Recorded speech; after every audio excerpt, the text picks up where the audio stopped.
Bertahan dengan pasukan kecil. Ini pertarungan Wu melawan Wei di Kastil Hefei. Are you ready? Juni tahun 234 Masehi, mendadak cuaca semakin panas. Karena kala itu, pasukan Sun Quan yang katanya berjumlah 100.000 orang lagi menyerang Wei di dekat Danau Chao. Gak tanggung-tanggung, Sun Quan sendiri yang memimpin pasukannya buat nyerang benteng Wei di Hefei. Sementara itu, dia juga ngirim Jenderal Lu Xun dan Zhu Kexin di Changsha dan Miankou. Sebelum lanjut, bisa klik tombol plus buat dengerin cerita Three Kingdoms lainnya. Rencana mereka bakal nyerang Xiangyang dari sana. Serangan Wu nggak cuma dari satu arah, tapi mereka juga ngirim pasukan ketiga yang dipimpin oleh Sun Xiao dan Chang Cheng untuk nyerang Guangling dan Huaiyin. Dengan kata lain, Wu lagi ngeroyok Wei dari 3 penjuru. Di bulan Juli atau Agustus awal, Jenderal Wei,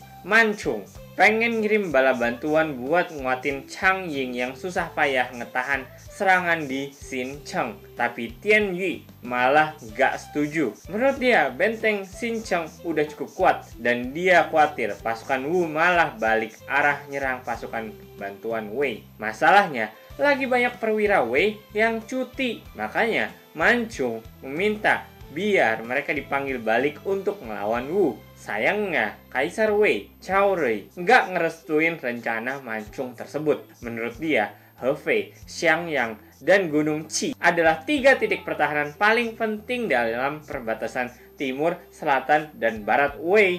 Jadi mereka udah cukup kuat ngelawan serangan Wu. Liu Xiao, penasihat Kaisar, malah nyaranin Manchung buat fokus bertahan aja alih-alih menyerang. Karena moral pasukan Wu lagi tinggi-tingginya. Sebagai langkah awal, Wei ngirim 5.000 pasukan infanteri dan 3.000 pasukan kavaleri buat nolong Xincheng. Pasukan ini harus diatur jaraknya biar kelihatan lebih banyak.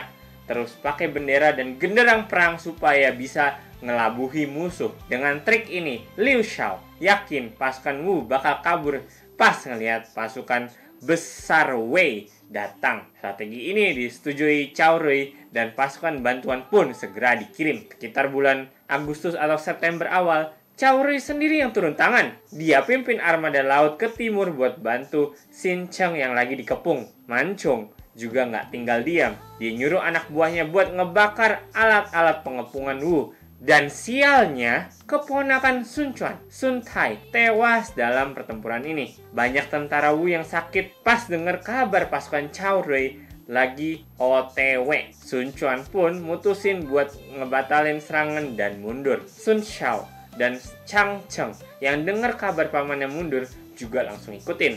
Cuma Lu Xun yang masih nekat nyerang Xiangyang selama beberapa waktu. Sebelum akhirnya dia juga mundurin pasukannya. Gagal deh rencana Wu buat ngerebut wilayah Wei.